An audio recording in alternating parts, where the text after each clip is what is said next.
Halo, Assalamualaikum warahmatullahi wabarakatuh.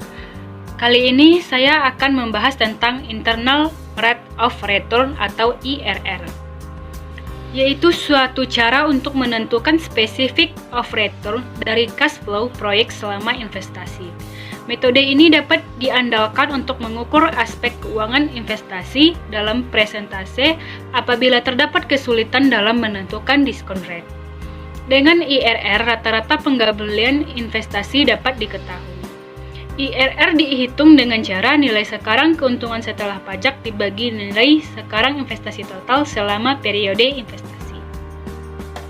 Nilai IRR yang dapat diterima adalah perbandingan nilai investasi tersebut ditaruh di bank dengan tingkat suku bunga tertentu. Semakin tinggi risiko investasi, penerapan nilai IRR juga semakin tinggi. IRR sangat erat hubungannya dengan NPV, yaitu IRR dapat dijadikan diskon rate yang menjadikan NPV sama dengan 0. Rumus IRR sendiri yaitu IRR sama dengan I1 ditambah NPV1 dibagi NPV1 ditambah NPV2 dikali I2 dikurangi I1. IRR sama dengan Internal Rate of Return, I1 tingkat bunga suku bunga NPV positif, I2 tingkat suku bunga NPV negatif, NP1 yaitu yang bernilai positif, dan NPV2 yaitu yang bernilai negatif. Lalu, bagaimana kriteria dalam penilaian IRR? Bila IRR besar dari I atau tingkat suku bunga bank, maka investasi layak dilaksanakan. Bila IRR kecil dari 1, maka investasi tidak layak untuk dilaksanakan. Semakin tinggi IRR, semakin baik untuk melakukan investasi.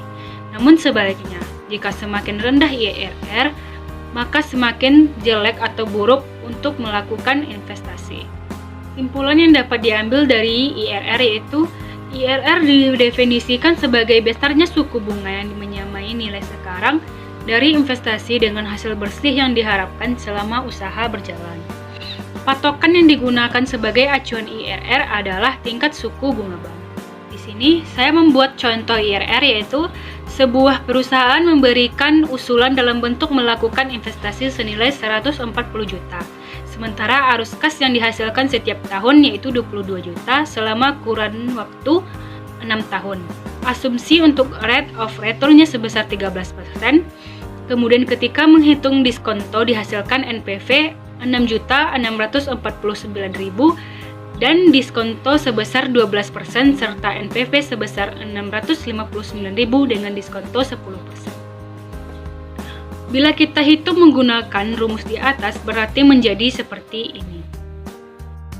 Maka hasilnya dari contoh tersebut, selisih diskonto 12% dikurang 10% mendapat 2%. Atau 6.649.000 ditambah 659.000 yaitu 7.308.000. Maka nilai IRR-nya 10% ditambah 659.000 dibagi 7.308.000 dikali 2% sama dengan 10,18%. Asumsi rate of return-nya adalah sebesar 13%, maka angka 10,18% masih ternilai kecil. Berdasarkan prinsip IRR, maka sebaiknya investasi ini ditolak.